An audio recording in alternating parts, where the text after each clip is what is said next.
பிரியமானவர்களே, ஆண்டவராகிய இயேசு கிறிஸ்துவின் நாமத்தினாலே உங்களை வாழ்த்துகிறேன். இந்த நாளிலும் நம்முடைய தியானத்திற்காக அப்போஸ்தலனாகிய பேதுரு எழுதின முதலாம் நிருபம் 5ஆம் அதிகாரம் 7வது வசனத்தை நான் வாசிக்கிறேன். அவர் உங்களை விசாரிக்கிறவர் ஆனபடியால் உங்கள் கவலைகளை எல்லாம் அவர் மேல் வைத்து விடுங்கள். எனக்கு அன்பானவர்களே, இந்த நாளிலே நம்முடைய தியானத்திற்கு கவலைகளை வைத்துவிடு என்கிற தலைப்பை நான் கொடுக்க விரும்புகிறேன். அன்பானவர்களே, கர்த்தர் மேல் நம்முடைய பாரத்தை வைத்துவிட வேண்டும் என்பதை கடந்த சில நாட்களாகவே நாம் தியானித்து வருகிறோம் அல்லவா? இன்றைக்கும் அதை தொடர்ந்து அவர் நம்மை விசாரிக்கிறவர், அதனால் நம்முடைய கவலைகளை எல்லாம் அவர் மேல் வைத்துவிட வேண்டும் என்று சொல்லி இருக்கிற இந்த வேத வார்த்தையை நாம் தியானிக்க போகிறோம். ஆம், எனக்கு அன்பானவர்களே, நம்மை பற்றி விசாரிக்கிறதற்கு ஒருவர் உண்டு. அவர்தான் நம்முடைய ஆண்டவராகிய இயேசு கிறிஸ்து.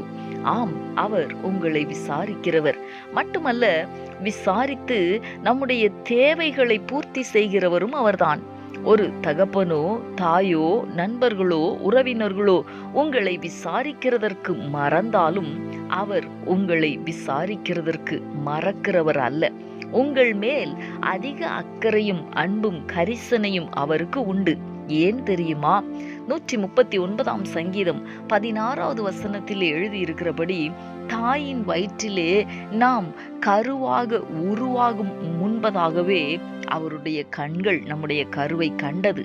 மட்டுமல்ல, நம்முடைய அவயவங்களில் ஒன்றாகிலும் இல்லாத போதே அவைகள் உருவேற்படுகிற நாட்களை அவர் தம்முடைய புஸ்தகத்தில் எழுதி வைத்தார். நம்மை விசாரிக்க மறப்பாரோ? அன்பானவர்களே, எனவே நம்முடைய எல்லா கவலைகளையும் இந்த நாளிலே அவர் மீது நாம் வைத்து விடுவோம்.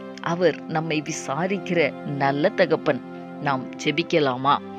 எங்களை நேசிக்கிற எங்கள் அன்பின் பரலோக தகப்பனே, ஆசீர்வாதமான இந்த நாளுக்காக உமக்கு நாங்கள் நன்றி செலுத்துகிறோம். இந்த நாளிலேயும் நீர் எங்களை விசாரிக்கிறவர் என்பதை நாங்கள் தியானித்தோமே தகப்பனே. அதனால் எங்களுடைய கவலைகளை நாங்கள் உம்மேல் வைத்துவிட வேண்டும் என்று சொல்லி இருக்கிற இந்த நல்ல வேத வசனத்திற்காக உமக்கு நாங்கள் நன்றி செலுத்துகிறோம் தகப்பனே. இந்த உலகத்திலே நாங்கள் நம்புகிறவர்கள், நேசிக்கிறவர்கள் ஆண்டவரே எங்களை விசாரிக்க மறந்தாலும் நீர் எங்களை விசாரிக்கிறதற்கு மறப்பது இல்லை ஆண்டவரே. தகப்பனே, உம்முடைய உள்ளங்கைகளிலே எங்களை நீர் வரைந்து வைத்திருக்கிறீர். அதற்காக உமக்கு நாங்கள் நன்றி செலுத்துகிறோம். எப்பொழுதும் எங்களை விசாரிக்கிறவர், அதற்காக உமக்கு ஸ்தோத்திரம் ஆண்டவரே. தொடர்ந்து இந்த நாளிலே தம்முடைய பிள்ளைகளை விசாரிக்கிறவராய் நீர் தம்மை உம்முடைய பிள்ளைகளுக்கு வெளிப்படுத்தும்படி ஜெபிக்கிறேன். நீர் அப்படி செய்ய போகிறதற்காக உமக்கு ஸ்தோத்திரம். இயேசு கிறிஸ்துவின் நாமத்தில் வேண்டிக் கொள்கிறேன் நல்ல பிதாவே. ஆமேன், ஆமேன்.